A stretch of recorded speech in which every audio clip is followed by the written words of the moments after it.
Who's on the line? Yeah, I got the email from you, but it was not with the attachment.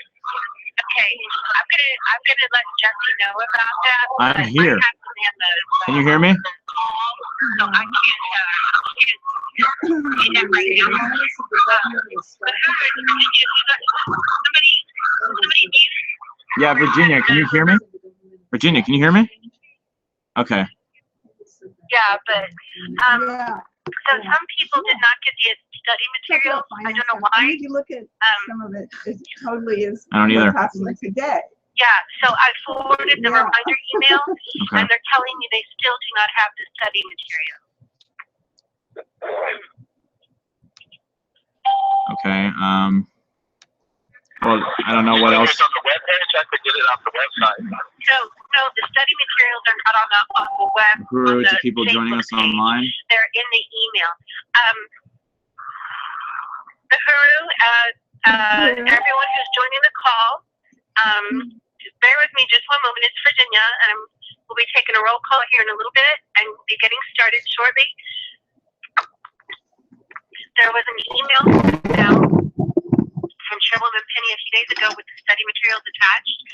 And yesterday, Jesse sent out another email reminder with the study materials attached. I have forwarded that to 2 people who've asked for it, and they have said they did not receive the attachment. So, Jesse, I don't know if somebody can do something about that. I kind of have to be coordinating the meeting, so I can't do that right now. If there's someone who could do that. Is Raya on the line? This conference is being recorded. Raya, can you assist with forwarding materials to people? It should be, yes, because the study was postponed. Okay. All right. What's the feedback? So everyone needs to mute if you're not speaking. We'll be getting started in just a couple minutes. I think we're waiting for some more attendees. So bear with us, and we'll get started here soon. We're getting a lot of feedback. We need people to mute if you're not speaking. Okay, so I just want to make a note of everyone who's on the call, and bear with me. I'm not able to be hands-free. I have an analog phone, so. There we go. So just one moment here.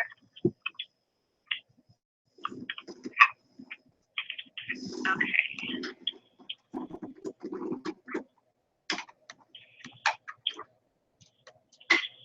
Okay, and did I hear Janice? Janice? No, I don't think so. Uhuru? Janice? I don't think Janice is here. Okay, so I've got Johan, myself, Jesse, Paula, Prince, and Wendy. Has anyone else joined us? Janet. Raya, Katie. We've got Janet Capron here in St. Pete. I'm sorry, what did you say? Janet here in St. Pete. Oh, that's what I just asked. Okay, I didn't. Not someone else said Janice. no just now, but thank you for that, Jesse. Not Janice, but Janet. joined us. All right. I'm here. Can you guys all hear me? Can you say your name, please? I'm here. My name's Jackson, sorry. Jackson? Yes, in Seattle. Okay. Oh, Jackson. Uhuru. Hey, Jackson.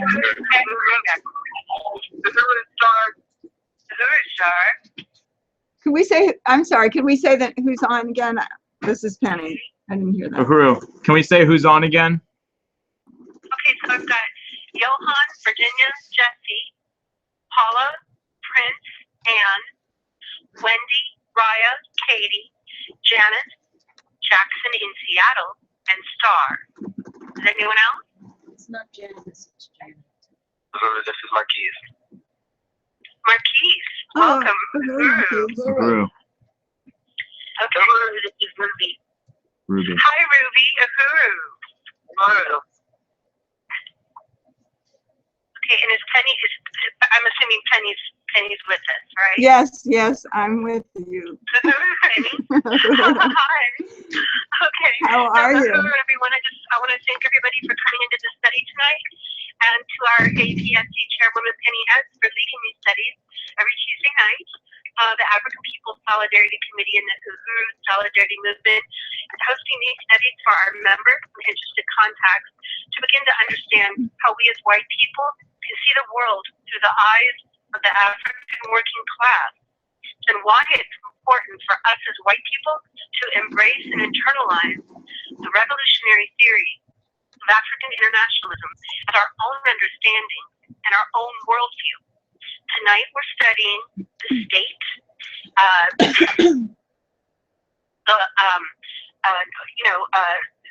using principles, used by the party and all of its organizations under the theory of African internationalism.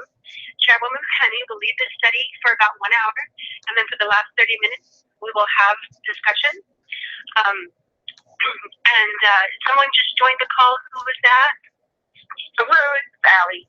Sorry, I'm late. Allie, Uhuru. And Seven Overton. Uhuru. I just introduced the study, Allie, so sorry that you missed that part, but if everyone can please mute your phones to avoid disruption, feedback, and echo. We will ask you to unmute yourself when you want to speak during the discussion part, but when you're not speaking, please keep your phone muted. And Jesse, I don't know if I could say again that everybody should have received the 2 attachments a few days ago in the original email before the study was postponed. And those are study guide, the state, and then the other one is the state and revolution. Vladimir Lenin's The State and Revolution, Class, Society, and the State. Some people are saying they did not receive those. They were sent out as attachments in the original email, and I attempted to forward again. So if there's anyone else having difficulty with that, I'm not sure what to do about that, actually. I'll let Jesse, you can interrupt me and comment on that. And then Uhuru and Jesse, if you want to do that now, and then I will turn it over to Chairwoman Penny Hess. Thanks, everyone. Uhuru, Raya agreed to forward those documents to anyone, so if you haven't received it, let us know now, and Raya will forward that to you. Yeah, this is our principal. I didn't receive the attachment. Okay, well, Raya's going to send it. Okay. I didn't receive it. Okay. Jackson, I don't know if I have your email. You can send it to jackson.quall, QUALL@gmail.com. Okay. Okay. All right. Uhuru, thank you. Come in, y'all. Thank you. Hello, Jesse. This is Ruby. I did get these attachments, but I'm not on the list, so I don't get the announcements of the study, and I'm going to see if you can put me on that list. Yes, we will resolve that. Thank you. Thank you, Uhuru. Right. Uhuru, everybody. Virginia, I want to thank you for that great intro. And I want to welcome everybody onto the study tonight. And as we said, here in St. Pete, we have Janet Capron, who's down here from New York City. And it's always great to have her here. And we have Jesse and myself here at the St. Pete Community Acupuncture that's run by our friend Greg. Mm-hmm. And we want to thank him for that. And again, I just want to welcome everybody to this study tonight, and to just reiterate that this is the study of the African People's Solidarity Committee, the organization of white people, the leadership of the African People's Socialist Party. And we have this study every Tuesday, or as often as we can. And we are, we hold this study as a sort of adjunct to the incredible study that political education that's led by Chairman Omali Shatella every Sunday morning at 8 a.m. So if you haven't been in that, you definitely need to jump onto that, because that is just so profound, and there's usually scores, if not hundreds, of people on that participating to hear the chairman. So tonight we're going to talk about the state, the whole question of the state, which is really, really critical. And really important that we understand it. And from the perspective of the white population, the state is something that's pretty easy for us to ignore, to pretend that it doesn't exist.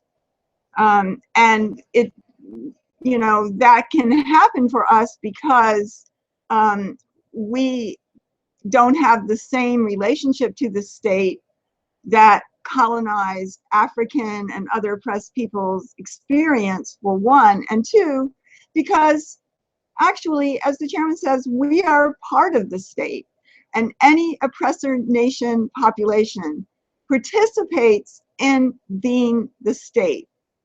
And I think that, you know, again, liberals and even sometimes the white left want to ignore the seriousness of the state and what it is. So I'm really glad that we can study this tonight, and to say that when we see the two faces of the state, nothing could be more clear than the campaign that the African People's Socialist Party is taking on right now around, in particular, these 3 African teenagers who were murdered by the sheriff's department when they did a high-speed chase and literally pushed their car into a pond, a 15-foot deep pond in St. Petersburg, and then have gone about very systematically killing them a second time by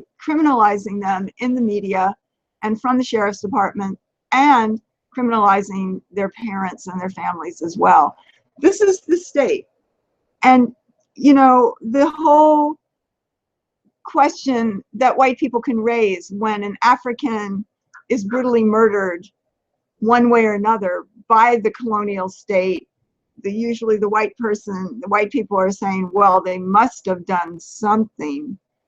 And of course, the state can always bring out something to somewhere to slander an African, a colonized African subject. And so I think that, you know, I think that we're seeing this. We can, this just brings it home. And our responsibility, for example, to win among the white community solidarity with this struggle that's going on, and to use it to expose to other white people how the state really functions, and functions in our name and with our complicity, built on a system that is, or, you know, part of a system that is built on the enslavement of African people, the theft of this land, and the colonization of the entire planet for the benefit of white power for Europe, Europeans, and white people of North America, or wherever we are. That, as the chairman says, you know, a state comes about in history when society is divided between those who have and those who don't have.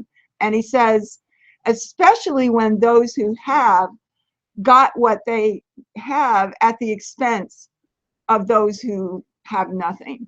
And clearly, when we look at the fact that Europe and Europeans came out of Europe, out of the poverty, out of the feudalism that existed in Europe, and went about assaulting and terrorizing and plundering and enslaving Africa, the Americas, committing genocide, committing the most hideous crimes that human beings have ever committed on this planet on such a mass scale, you know, all over the world, in India and China, throughout Africa, throughout the Arab world, and the hundreds of millions of Africans who were murdered, who died just in the process of kidnapping them and turning them into commodities and loading them onto ships as cargo, as items for sale, across the Atlantic, and the hundreds of millions of indigenous people that were consciously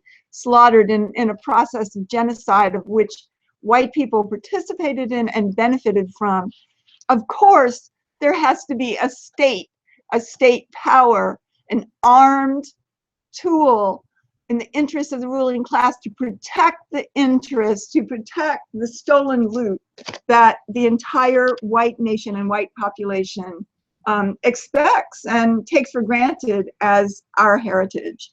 So what I would like to do, first of all, is read a little bit of the piece that was in the study. And I see that the pages are not numbered. I'm not going to read a lot because I want to really go through the study guide, but because I think it, you know, it addresses a lot. But there's some really good statements here and things that I think we should start with. And so the first thing that I want to read is in chapter 1. It says class, society, and the state, and then it's number 1, the state, a product of the irreconcilability of class antagonisms. And about halfway or a little bit down on that page, it says, let us begin, supposed to be, with the most popular of Engels' works, The Origin of the Family, Private Property, and the State, the 6th edition of which was published in Stuttgart as far back as 1894. We have to translate the quotations from the German originals as the Russian translations, etc., etc. So he goes, summing up his historical analysis, Engels said, the state is therefore by no means a power forced on society from without. Just as little is it the reality of the ethical idea, the image of reality and reality of reason, as Hegel maintains. Rather, it is a product of society at a certain stage of development. It is the admission that this society has become entangled in an insoluble contradiction with itself, that it has split into 2 irreconcilable antagonisms which it is powerless to dispel. But in order that these antagonisms, these classes with conflicting economic interests, might not consume themselves and society in fruitless struggle, it became necessary to have a power seemingly standing above society that would alleviate the conflict and keep it within the bounds of order. And this power, arisen out of society, but placing itself above it and alienating itself more and more from it, is the state. So Lenin says, this expresses with perfect clarity the basic idea of Marxism with regard to the historical role and the meaning of the state.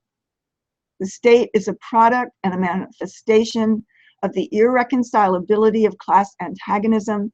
The state arises where, when, and insofar as class antagonism objectively cannot be reconciled. And conversely, the existence of the state proves that class antagonisms are irreconcilable. So I think that that's a really great statement, because we are, you know, especially from the white society where we sit on the pedestal of the oppression of everybody else, and we can watch the colonial state in the African community with its helicopters, with its SWAT teams, with its sheriffs and every possible kind of armed force, and take that for granted. You know, that doesn't happen in our community.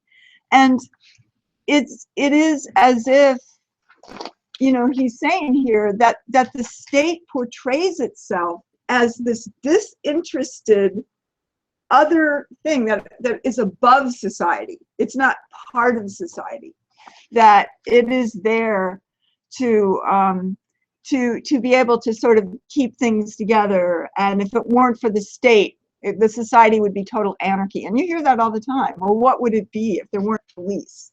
You know, oh, how could there be black community control of the police? Because, you know, blah, blah, blah, all the things that we hear and that is said in the white community because of this whole question of the state. So, so Lenin and Engels here are taking on the question that the state is something that's above society, but it has nothing to do with it. It just is there to arbitrate differences. And he's saying that, in fact, that the state is a result of class antagonisms in society, and that those antagonisms cannot be resolved in a nonviolent way, because the interests of the ruling class, the interests of the colonized, the interests of the colonizers are something that have to be fought against, have to wage a war. It's a violent and contradiction that must be fought out, and that that there's no way that the imperialist state will ever reform itself or agree to change and turn over its power. That isn't going to happen, because the essence of the state is that it is a tool of violence in the upholding the interests of the ruling class and the class in power. So I think what I'm going to do at this point is, and this is a great book, and I do recommend that everybody read this. It's really important, especially the first half of this book. And as always, Lenin and Marx and Engels, they're always taking on struggles with other people, and that is one of the things that makes it so engaging, because you can see that these struggles are the same kind of struggles that liberals and other kinds of opportunists have today. And so, this is a very good book. But what I'm going to do is go to the study guide, to the most important points to know about this subject, and to just review this and to discuss these points, which really lays out everything that the chairman and African internationalism understands about the state, and then we can discuss this and have questions and answers about it.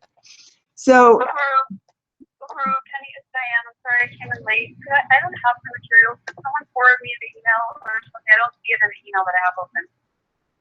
Sorry. I think Raya's going to do that. Yes. Raya.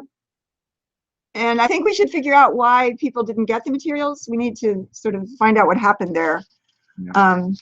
So anyway, Raya's going to send it Okay, to Diane. Thank you, Raya. Okay, so we're gonna start with number 1 on the most important points, and to say that the state arises when a society is split into classes, the haves and the have-nots, especially when those who have amassed more resources got them at the expense of others. So the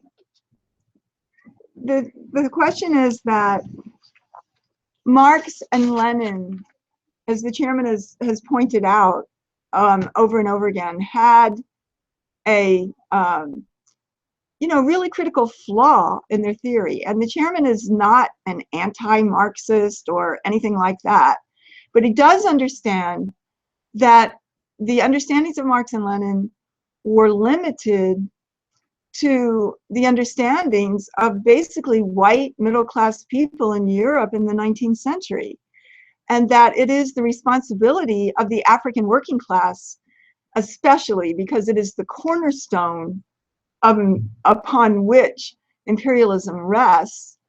It is the responsibility of the African working class to deepen Marx, to use Marx, as the chairman has done, to deepen it, to bring it to the question of how capitalism really was born and how capitalism will be and must be destroyed, not through the leadership of struggle of the white working class in Europe, but through the struggles of oppressed and colonized peoples, which make up the foundation and the pedestal of capitalism itself, rise up to overturn that pedestal and to seize power over their lives, and to end colonialism and imperialism and capitalism itself once and for all. So it is really important that we understand the basis of Lenin and Engels and what they're talking about, but we still have to understand what they couldn't see and what it is that Chairman Omali Yeshitela and the African People's Socialist Party can see today. To continue on number 2, the state is an organ of violence and coercion, protecting and serving the interests of a definite class. So the state is an organ of violence. And, you know, we have a lot of people in the white community who believe in nonviolence, and believe in pacifism, who believe that if enough think good thoughts and maybe, you know, lay down in the streets against, you know, the police, that things will change. But obviously that is not true. The state is an institution of violence, and these same pacifists in the white community who are outraged when African people rise up to fight, you know, and to really struggle against the state, but never take a stand against the violence that the US state perpetrates against Africans and colonized people every single day. So the state is of its nature an institution of violence and coercion. The state upholds the dominant forces of a given social system and the class in power. The bourgeois state is differentiated from past states and societies. The bourgeois state was born as an international state tied to the birth of parasitic capitalism on the backs of enslaved Africans and colonized peoples. That's how the United States state, or European state, or white power state was born. It was born in the assault on Africa, the genocide, the terror, the colonialism all around the world. And it continues to say, the capitalist colonial state protects the capitalist social system and the bourgeoisie.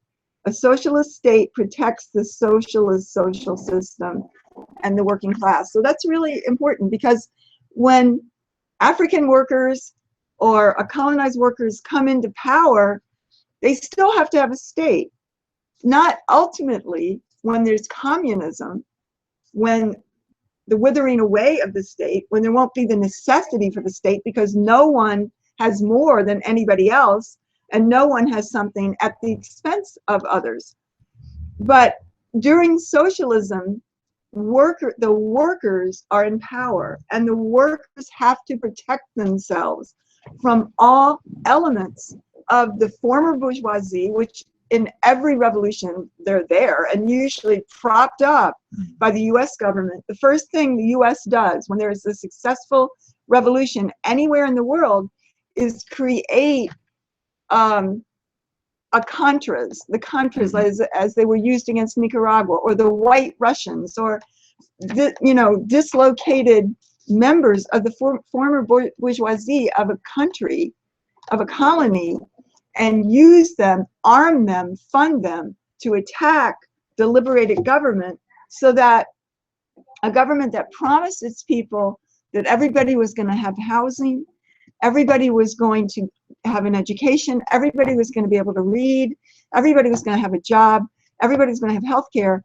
They can't do that because they have to take all the money that they might have, which is usually very little, and spend it on fighting against these armed forces that the U.S. has propped up and is waging to bring down this revolution. And at the same time, generally speaking, the U.S. is also, putting a pretty hefty embargo and sanctions against the country, so that they're basically starving them out. And so, just as in Cuba, Cuba has the workers' state. They have state power. They have the political power to carry out the decisions and mandates of a government. They have state power. Therefore, they have a state to protect and uphold the decisions and laws that are implemented, that are passed by that government. So, so the state involves the establishment of a special force, a public power that appears to stand above society and is always repressive. So even the socialist state is repressive to the bourgeoisie, to the former colonizers. And if you look at history of revolutions, every revolution that was not oppressive to the former bourgeoisie was almost immediately crushed. And that when a national liberation movement is fighting for its liberation, it must not only build the workers' state, it must crush and destroy the previous state. And if they do not do that, they will not be successful. And you can see that example in Allende, Salvador Allende in Chile, where he did not crush that state. And so therefore the military was the same military as under the colonialism, it's under the US-backed dictatorship that existed there before. And so it was so easy for the US to send planes and to, bomb him, kill him, and destroy that government that was elected. So the state is treacherous. And generally speaking, it's only been parties of the working class colonized peoples that have truly understood what the state means. I mean, I'm talking about China, I'm talking about Vietnam, and other places where, and Cuba, I think, in a lot of ways, because that had the party of the working class, and a lot of countries fought for the colonized countries fought for national liberation through a sort of coalition of groups, and not a party, a socialist party, a liberation party. And they made this error because they could not defeat the state, and the state will always still be there. The same thing in Venezuela. Hugo Chavez did not defeat the state. He was part of the military himself. And that military is still there, and it will easily be part of this betrayal that we see that the US is fomenting in Venezuela right now. So to wage a revolution, it is critical that we understand the nature of the state, and also that the state is, when we talk about that it is an institution of violence, I mean, we can't begin to fathom what that violence is. And we know what the states of Europe did to Africans. We know what it means that white people have been part of this state, that we voluntarily have carried out the work of the state by waging terror and lynching and horrendous crimes against African people, against the indigenous people, and the kind of war that the Obama administration and any administration of the US government is carrying out every single day all over this country, covertly, all over this world, covertly and openly, in the name of the US, what it's doing to people in Syria, Iraq, Afghanistan, and this stuff isn't over, it's still going on. And that I read that Obama had more covert actions than any other president has ever had all around the world. Proxy forces. Well, look what's happening in Congo.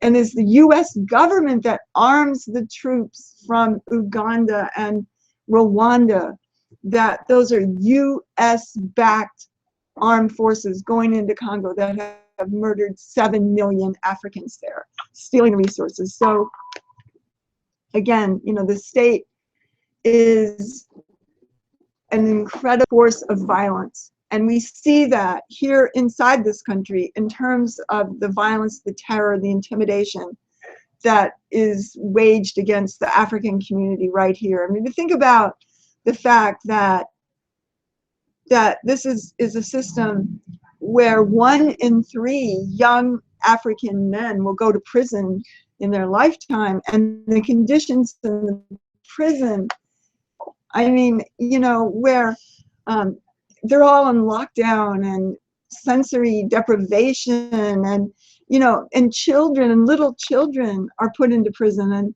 you know, the whole issue that's out there now with Hillary Clinton calling Africans super predators. We saw that, you know, being in the Uhuru movement, where little children, especially in the 80s and 90s, were sentenced to, you know, coming to court with their teddy bear. I mean, this is, you know, we can't, I mean, this state is hideous, and yet the white community can just live here so happily and sit out on the sidewalk and have dinner and, you know, raise our toast of white wine, and I'm so happy. It just, we have to be happy, we have to be mellow, and nothing's too serious, and, you know, and this is what it takes for us to be able to do that. You know, it's just murder and terror carried out by the state in our name and with our complicity, and, you know, with our actual participation every single day. So the state is a hideous thing. One of the things that the party studies in the intensive that will be coming up again in July is an incredible film called The Battle of Algiers.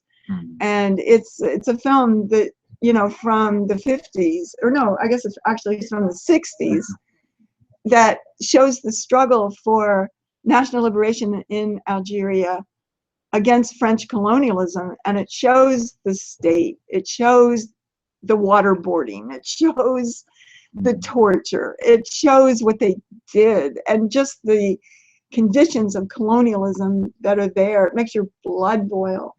And, you know, this is what we have to understand, and we have to take responsibility for. And it just, I know, and I just want to say this, that to hear all of those in the white community who espouse this pacifism, this nonviolence, you know, I just want to, you know, I mean, just take a knife and stab them in the show, you know what I mean? Because it's, I mean, it's so hypocritical. It's so white, so colonial, because how many people died just while you said that, you know, just in that moment. And the state upholds starvation of African children, and, you know, illness and diseases and Ebola and AIDS and everything else that is put into African and oppressed communities to keep them oppressed, to keep them from rising up. So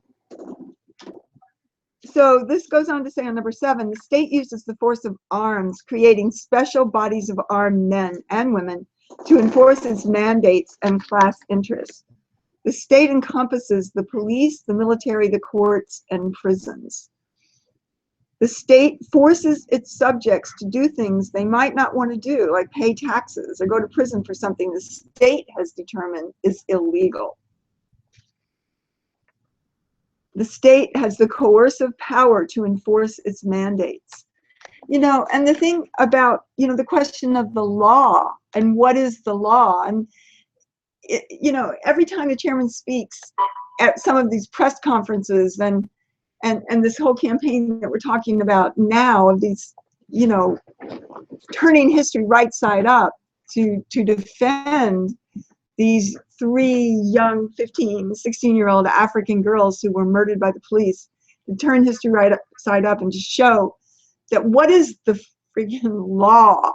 Law is the opinion of the ruling class at any given time. And you can see how, you know, sometimes you see statues of Harriet. Well, they're going to put Harriet Tubman on the $20 bill. I mean, she would have been murdered. She would have been killed had she ever been caught. What she did was ill, you know, and this is the nature of the state, and whatever serves them at any given time is the law, and they use the courts, they use economics, they use prison, they use the police, they use the sheriffs and everything else to enforce it. So the state has the coercive power to enforce its mandates. In the US, grocery stores are filled with food, something everyone needs to live. But if you try to take some of the grocery store's food without paying, you will experience the coercive power of the state. The capitalist state, and by the way, I don't know if you remember, but there was a video a couple years ago I saw, where a grocery store went out of business. I saw this on YouTube or Facebook or something, and they had tons of food that they were dumping, but they would not let the people who, tons of impoverished people came to take some of that food.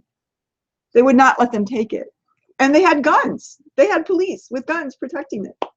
So, it's not about justice. It's about upholding the interests of the white ruling class.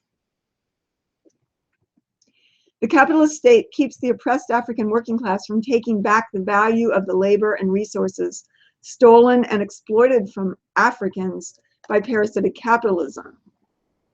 So the US, with state power, can steal the labor, the resources, the genius, the science, the understandings, the society, the art, the talents of Africans and anybody else that wants to, and makes it illegal for them to struggle for winning back the value of that, of what was stolen, getting back what's theirs, and use the media, which is really a front of the state, to criminalize and belittle African people who would resist, who would fight for reparations, or ultimately wage a struggle, an armed struggle, to liberate what is theirs and to get it back.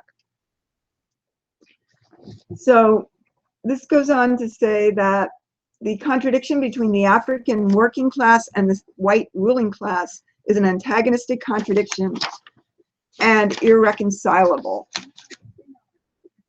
An antagonistic, irreconcilable contradiction is one that is enforced by the state violence and can only be overturned by armed revolutionary struggle by the oppressed. To win a true victory, the colonized workers must overthrow all remnants of the capitalist colonial state power, the military, the police, and replace them with revolutionary workers' state, the People's Army, and defense forces. And it gives the example of Salvador Allende, Kwame Nkrumah, and others who did not militarily overturn the bourgeois colonial state apparatus and replace it with a revolutionary state when they took power. And they also did not have a party of the working class. And so, therefore, some of their very closest comrades betrayed them because there was no party, there was no organization. Ensure that the interests of the African or oppressed working class would be upheld. So the bourgeois colonial state must be crushed and wiped out by an armed cadre force led by the revolutionary working class party, such as the African People's Socialist Party. This is a really important point. Democracy is a form of the bourgeois state. Lenin stated, "A democratic republic is the best possible political shell for capitalism." I think that's a pretty clever statement, because it's true for white people. It is not, democracy doesn't exist in the colony or the colonized. It's true for what democracy does is give us the pretense that we can change something, that we can reform society, that we can have influence over what the state does. And therefore it pacifies white people I mean, we see it with the Bernie Sanders campaign right now. A lot of many white people who want to change things, who want to see what they call socialism, you know, who even the term revolution is being used by Bernie Sanders, and yet Bernie Sanders is simply, you know, a Democratic Party politician who acts and runs in the interest of a sector of the white ruling class. So it is a place where democracy is able to hide its true nature, its colonial, its imperialism. So the fact that people can vote or speak at city council meeting covers over the fact that both political parties in the US represent the interests of the capitalist ruling class. The democratic form of the bourgeois state masks the colonial reality for African people. That in some parts of North America, the state public power is weak. Capitalism and the capitalist state were born parasitic through the enslavement of African people, the genocide of the indigenous people, and the colonial domination of the majority of the world's peoples. All white people, regardless of class, sit on the pedestal of the oppression of African and other colonized peoples and enjoy the resulting economic and political benefits. White working people, therefore, have unity with our own ruling class against African and colonized peoples, and willingly and voluntarily enforce and carry out state violence and terror against African people. This is why white working people, from whom the dictatorship of the bourgeoisie is hidden, murder and terrorize Africans in lynchings and support police terror and mass imprisonment. Unity emerges between the ruling class and the working class in the white society. So I think that's really important, because Lenin, or was it Engels, could remark that in 19th and 18th century United States, that the state was weak. It was weak because white people terrorized Africans, lynched Africans, because white people picked up the gun against the indigenous people and stole their land. And because white people joined the cavalry, they were voluntary cavalry and military. You weren't even paid for doing this, really. People would just ride out so that they could kill indigenous people, or round up and slaughter Africans, or keep them enslaved, or catch them when Africans courageously escaped from the plantation. And white people volunteered to bring them back and capture them, and never acted as comrades with Africans or indigenous people, but acted as the state against them. And and it really belies the white left slogan of black and white unite and fight. The Communist Party bullshit that says that white people are duped into thinking and attacking Africans, when in fact they are both part of the working class. But the reality, that just flies in the face of reality. It flies in the face of history as we know it in the present day today. That white working people are supporting Trump. They're not supporting the African People's Solidarity Committee at this point.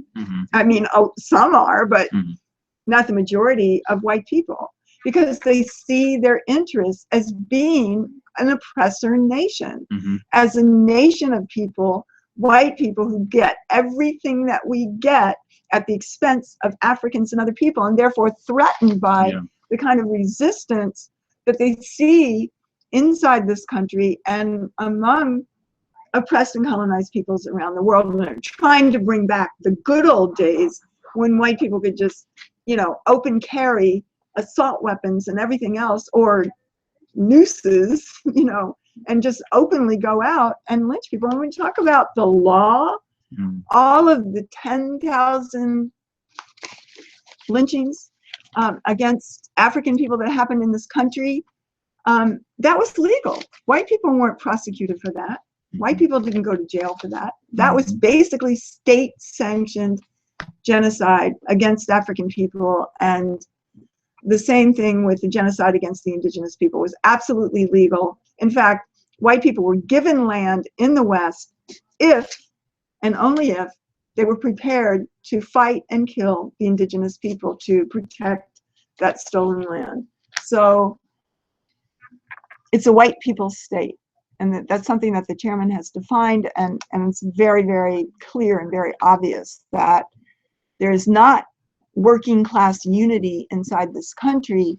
There is an oppressor nation and oppressed and colonized workers inside the borders of the United States. So the chairman says that, and I think this is also another really brilliant and important point, that the class question, what is the class question? Because we can't say that even white people have a working class. There's white working people, Right. but white people don't self-identify as working class, by the way. But also, I mean, and you can see that because if you interview white people, you see those interviews, those polls, most white people consider themselves middle class.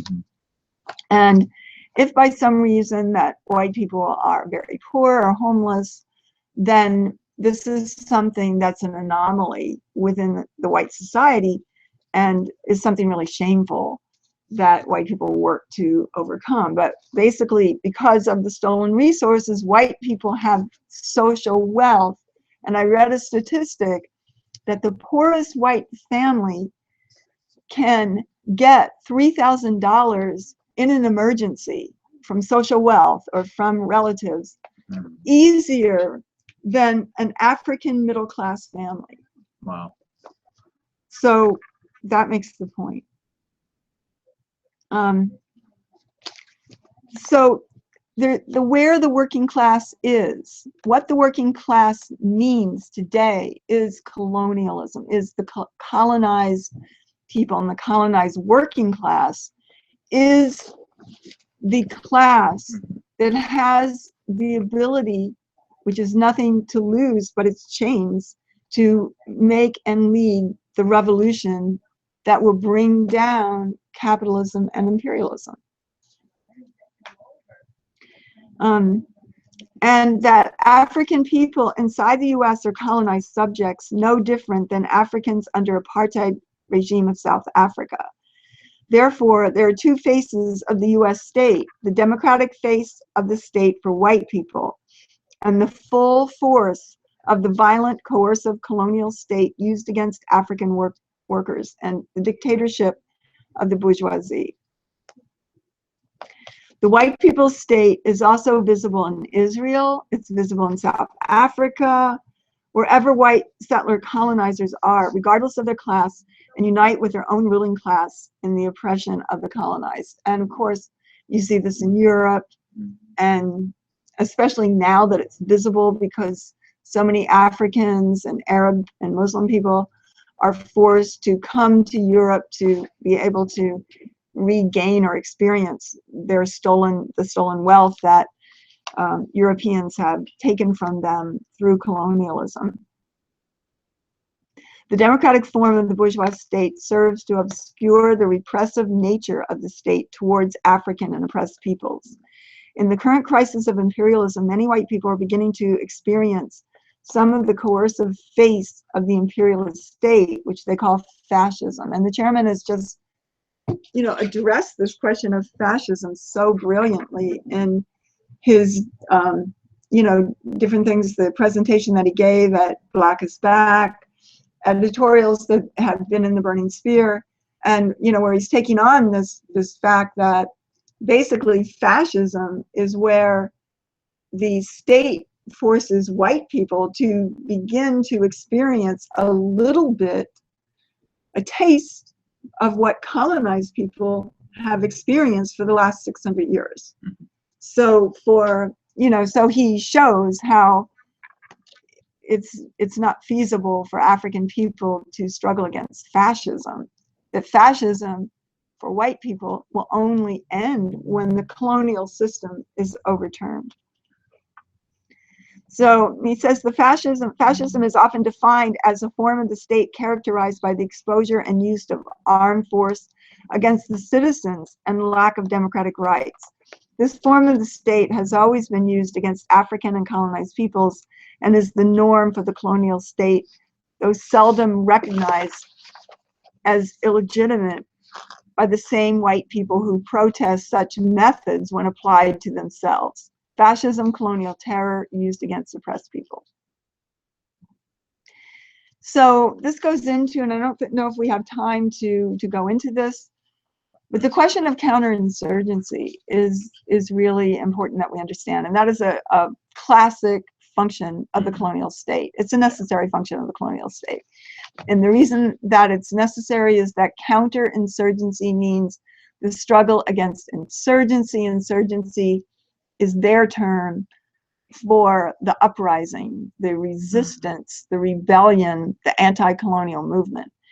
And as long as there is oppression, there will be the uprising, there will be the resistance.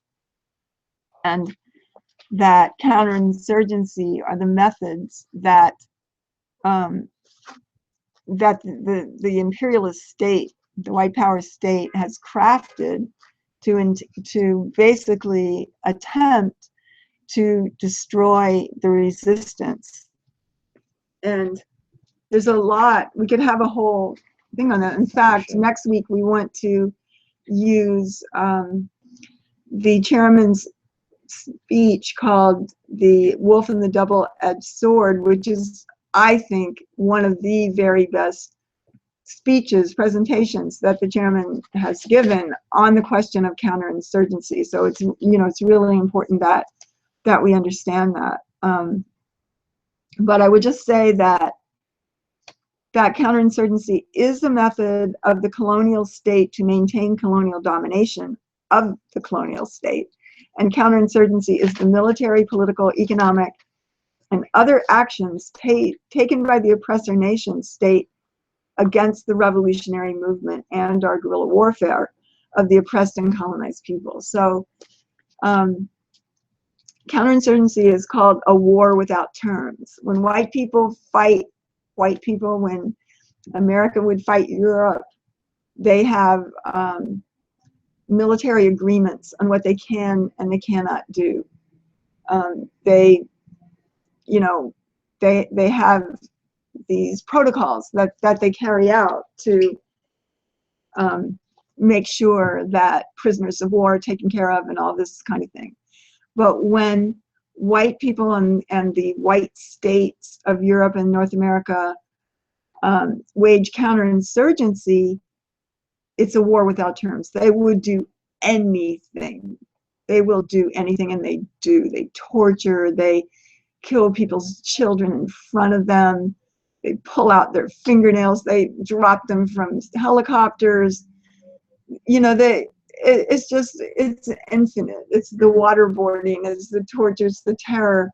This is the counterinsurgency, and believe me, there are probably tens of thousands of people who are experiencing this just right this minute, even as we're doing this study,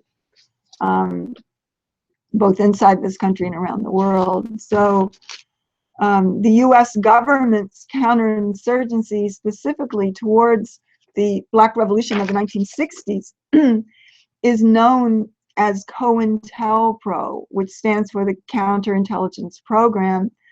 And that was a kind of coalition of US government agencies that included the FBI and the CIA, the National Intelligence Agency, just, scores and scores of US agencies of intelligence and covert action and all that kind of thing, waged against the Black Revolution of the 1960s that militarily destroyed that movement through assassination, through murdering the leaders, using their tactics to destroy organizations, to intimidate the people, to change the ideas. There's so many parts of it, to wipe out the concept of African revolution, to criminalize African people again, because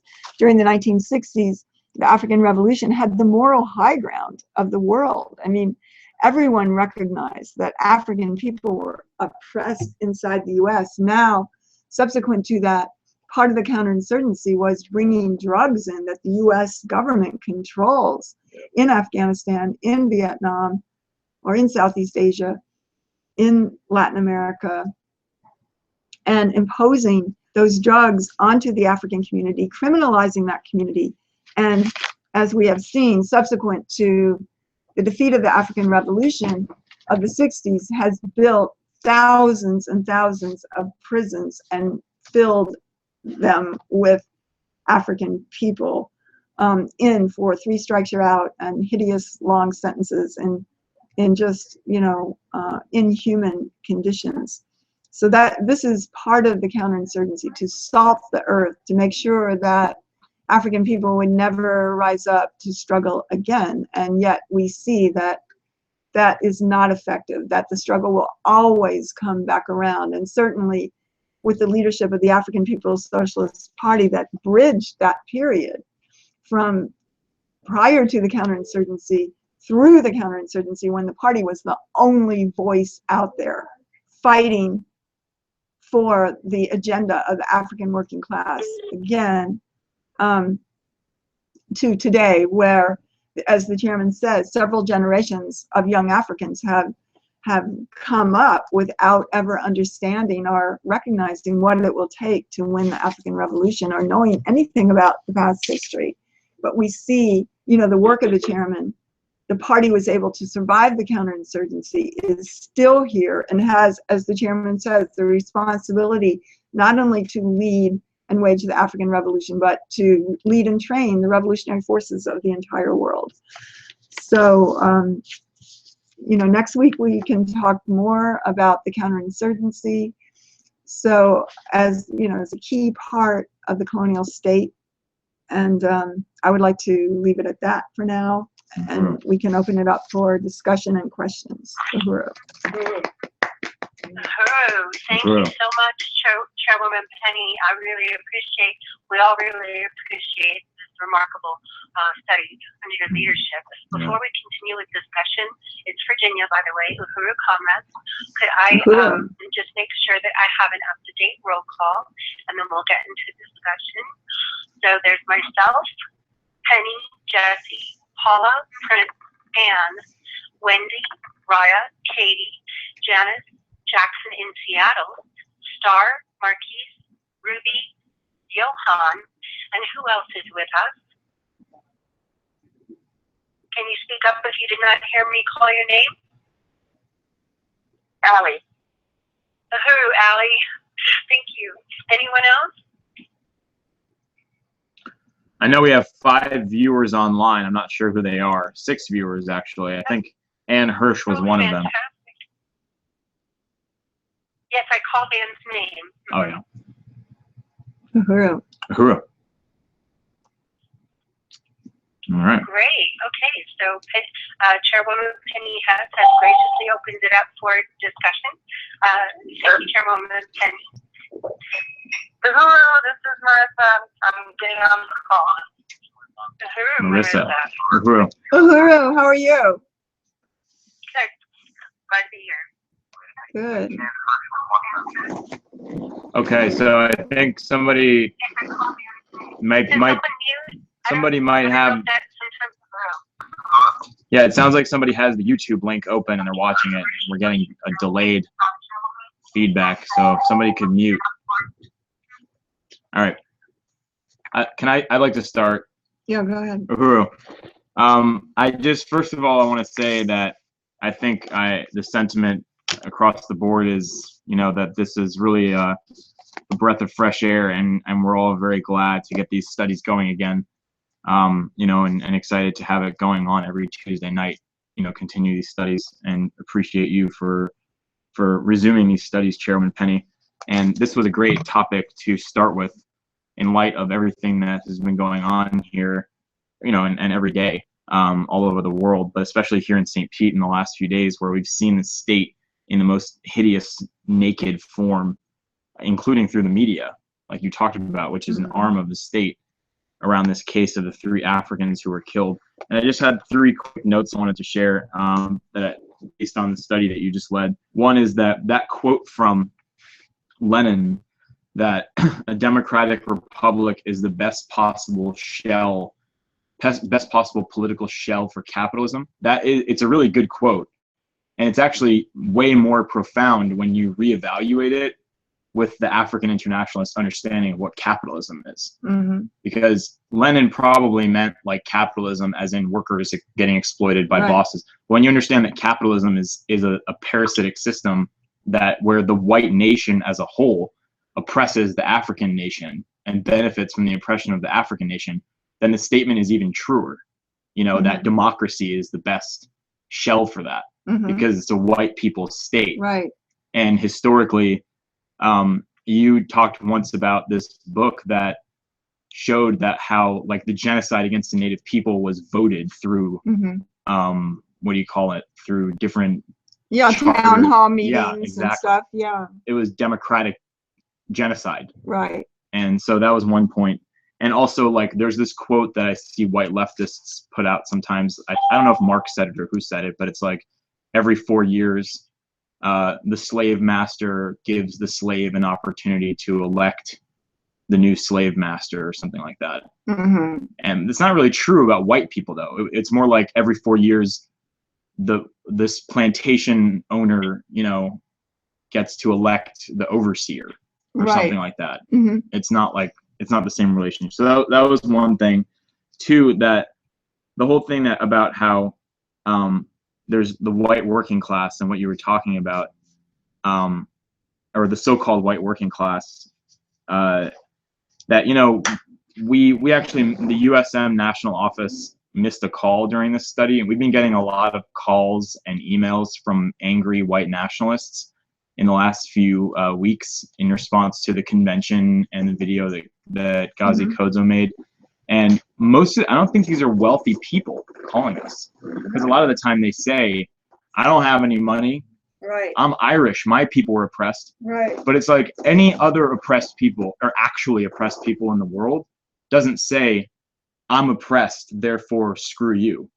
It's I'm oppressed, you're oppressed, therefore let's join forces and kill the oppressor. Exactly. But in this case, it's I'm oppressed and I'm gonna clutch onto my resources and kill you.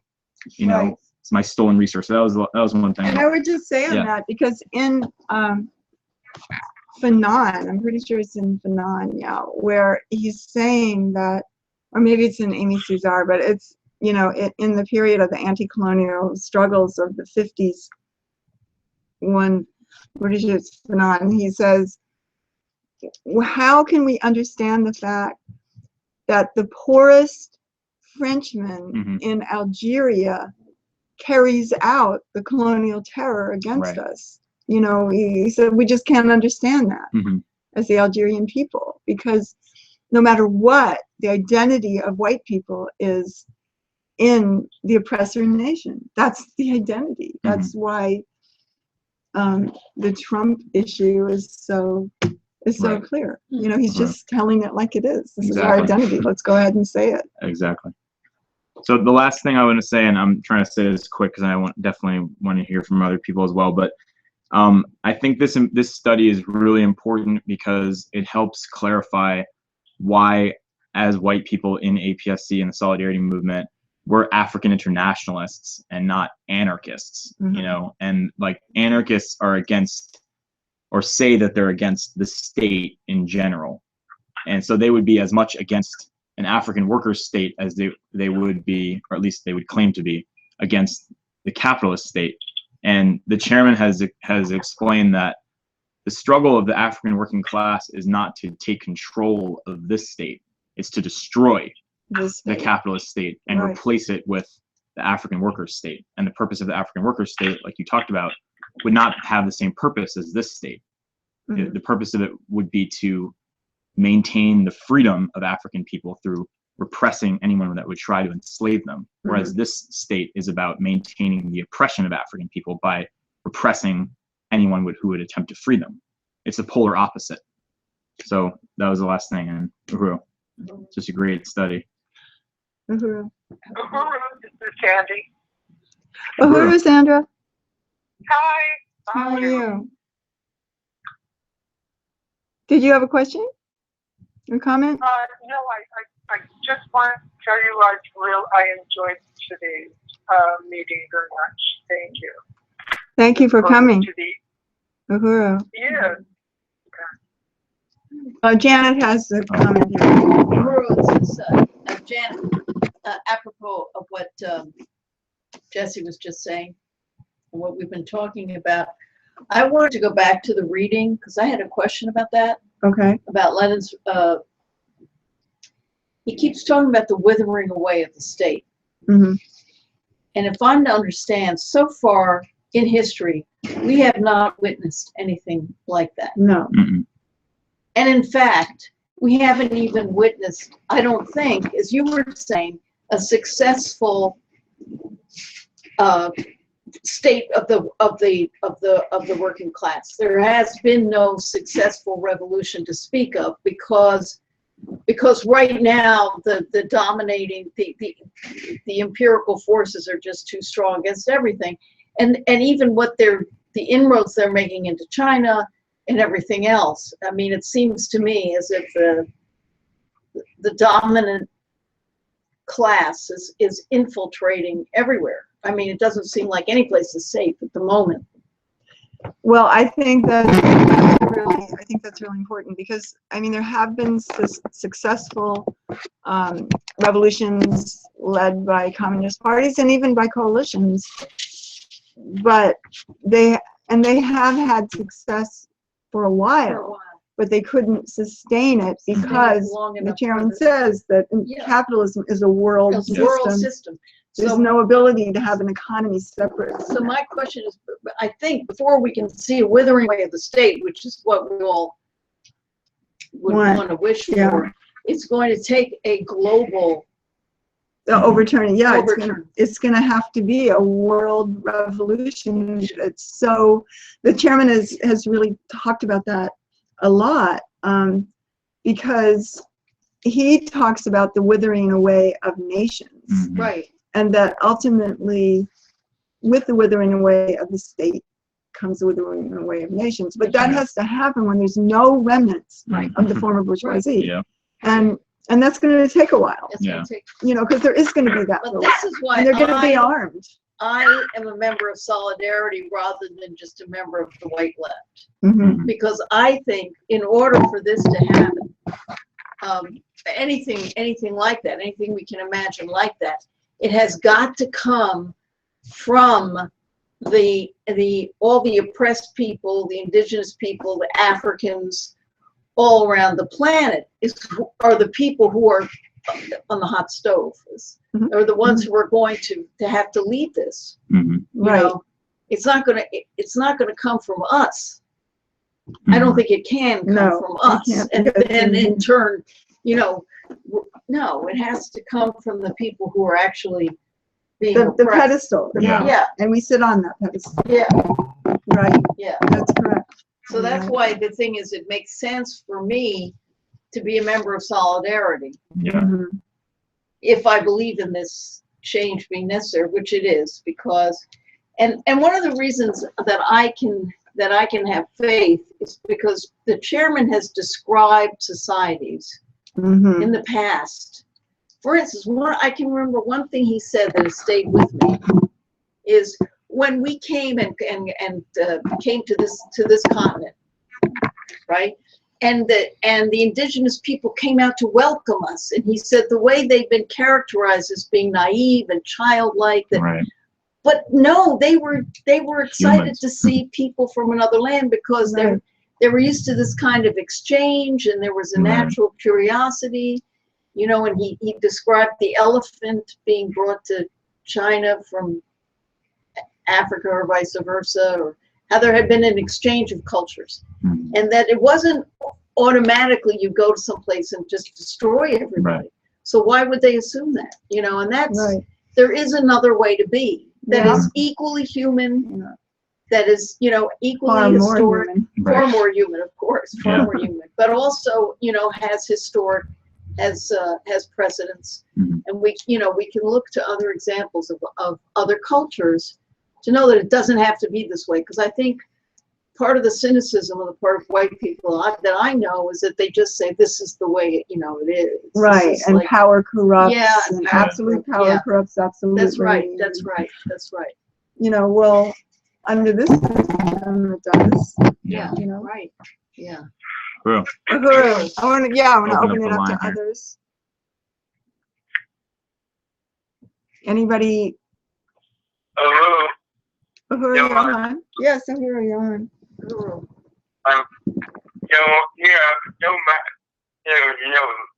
Regarding like any point my side, you know, as you know, in that sense, you would understand why. But when you know, I heard people say that the effects and you know, which is not true. I mean, and we know the history of when white people came here on the bench or waking up and then on the how to teach the opportunity to fit. Like people, we understand that the potential of foreigners in that, you know,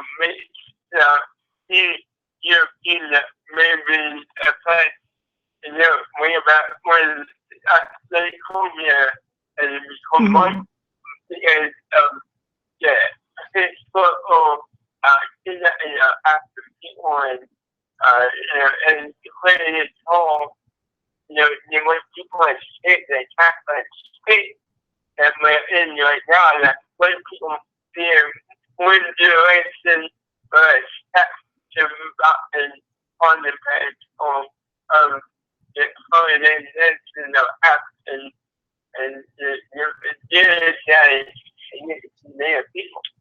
Now, the only way forward, you know, as those people is shared solidarity, and what African liberation, there is this sport of access to exploring that character, and the only way to do that is to have African class 6, and that the bourgeoisie is will be explored and so, you know, what it is, and that allows us to have that opportunity for humans.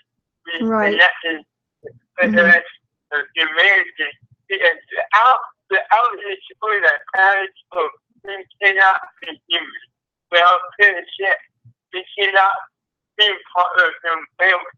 So we have a deep interest in being part of, if we want to be part of the USM and ABAC, and but being solidarity to other people in the sport that hurts, and we can be part of that by paying reparations to African nations.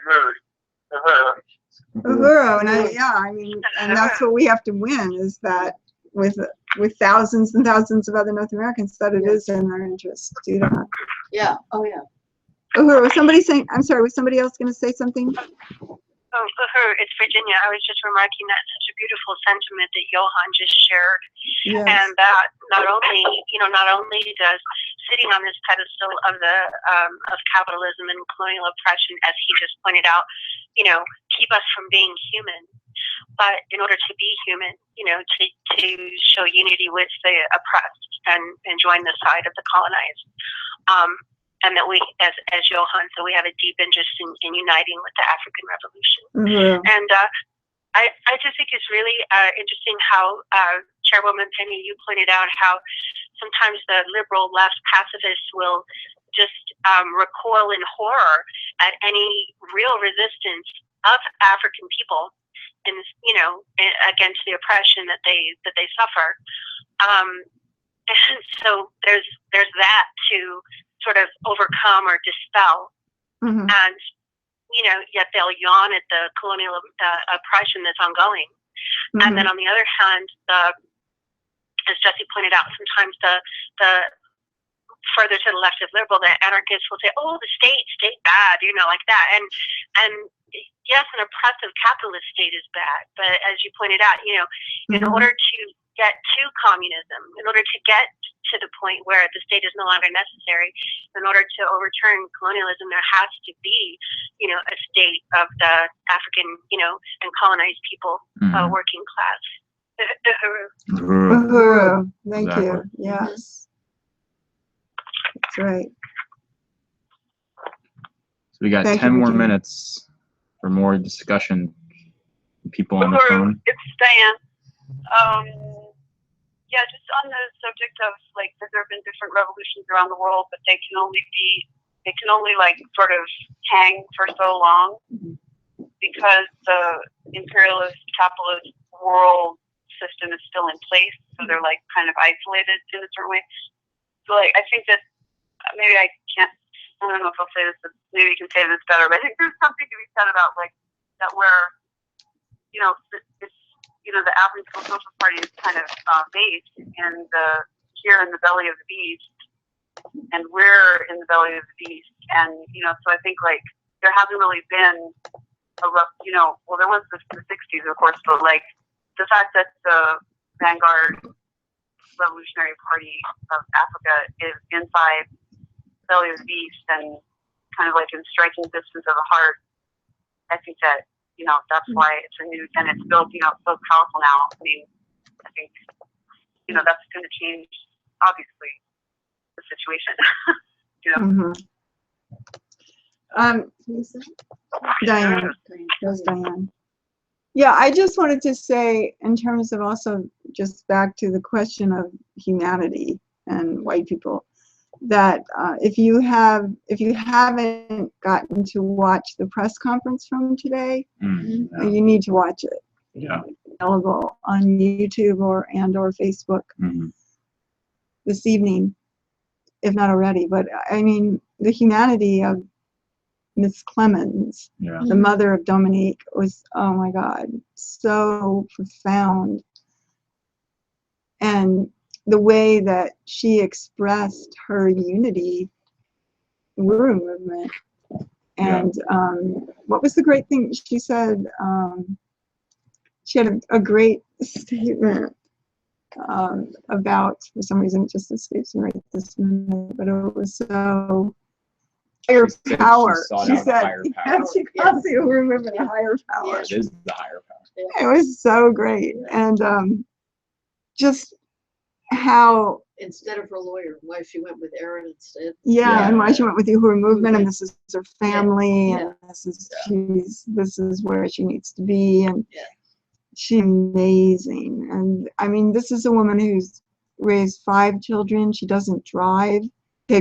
She takes her children on the bus or wherever. She works way out in South Pasadena, Burger King or something, and I mean, and just the way that the media and the sheriffs and the state is criminalizing her.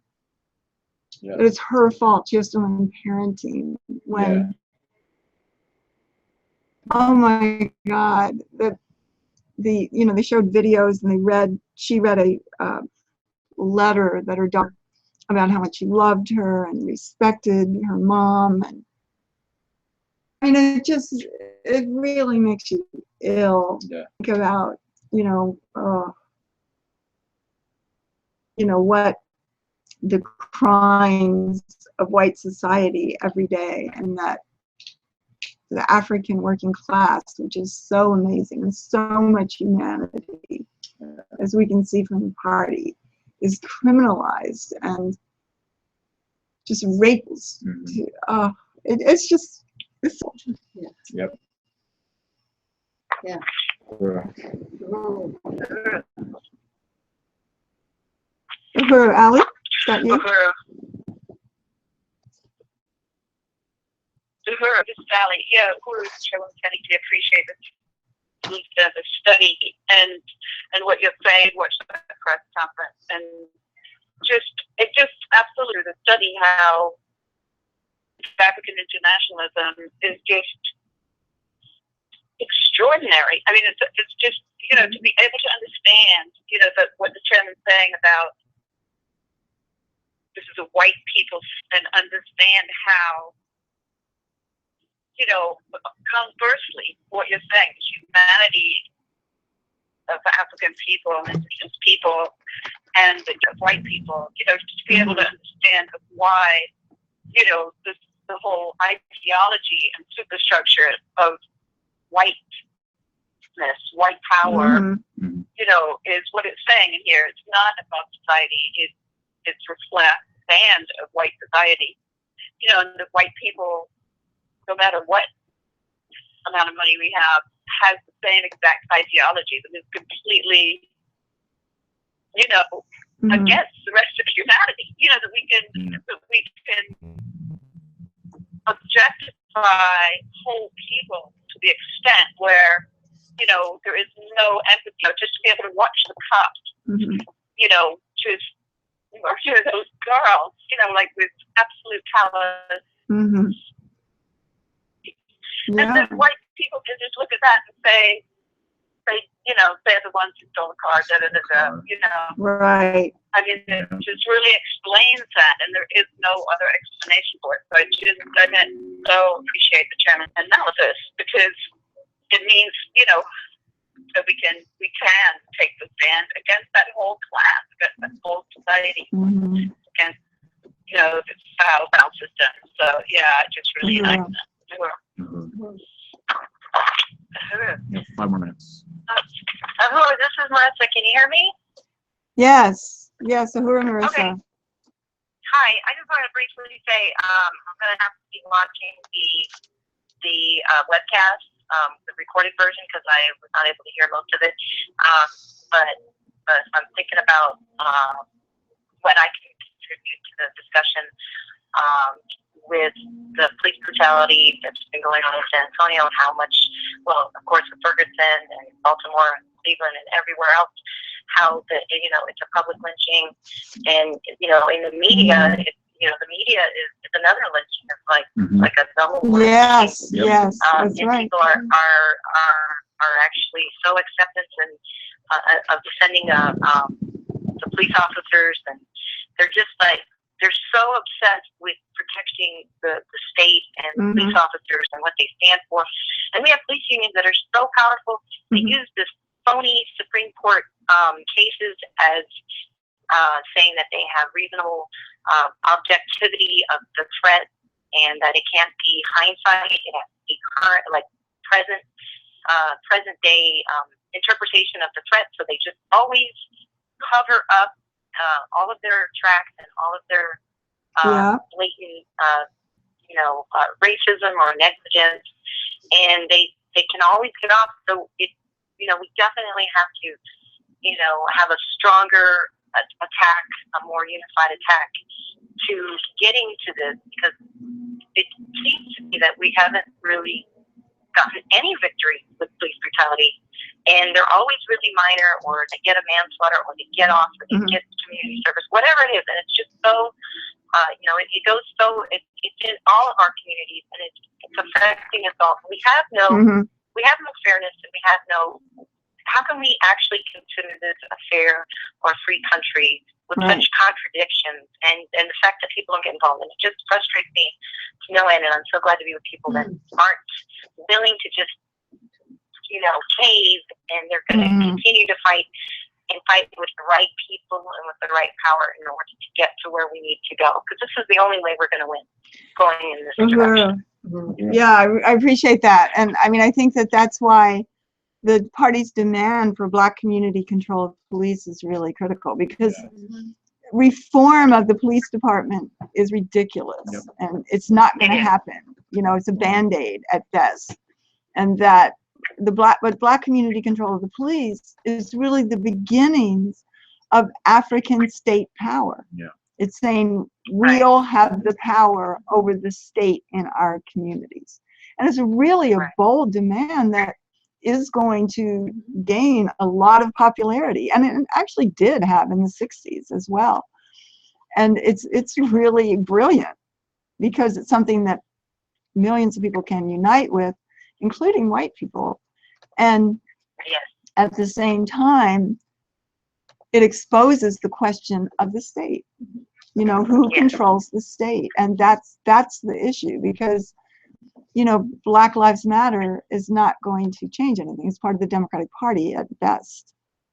Right. And Right. so, but the question of Black community control of police is great. And also this Black community agenda or program that Black is Back Coalition is going to be putting together. That there's a really good interview with the chairman on Black Agenda Report this week. Black Agenda Report. If you go, there was one a couple of weeks ago as well, but this one is on this program that the chairman is calling for. You know, Excellent. so everybody should go there. I think it's bar.com or something. Yeah, it's on the radio part. Okay. Glenn's interviewing the chairman. Yeah, very good. So, all right, comrades. All right. Great to be with you all. Great study. Yeah, good discussion. Thank you so much. Can I say a wee comment, or is it too late? No, go ahead, Go Ruby. ahead. I'm still Everyone's- listening and recording. Didn't hear anybody else. Everyone's dropping out. Go ahead. Okay. Well, I just really appreciate this study and the whole thing that it talks about the relationship of white people to the state. You know, it really shows the importance of the setting up of the African People's Solidarity Committee and USM by the party. You know,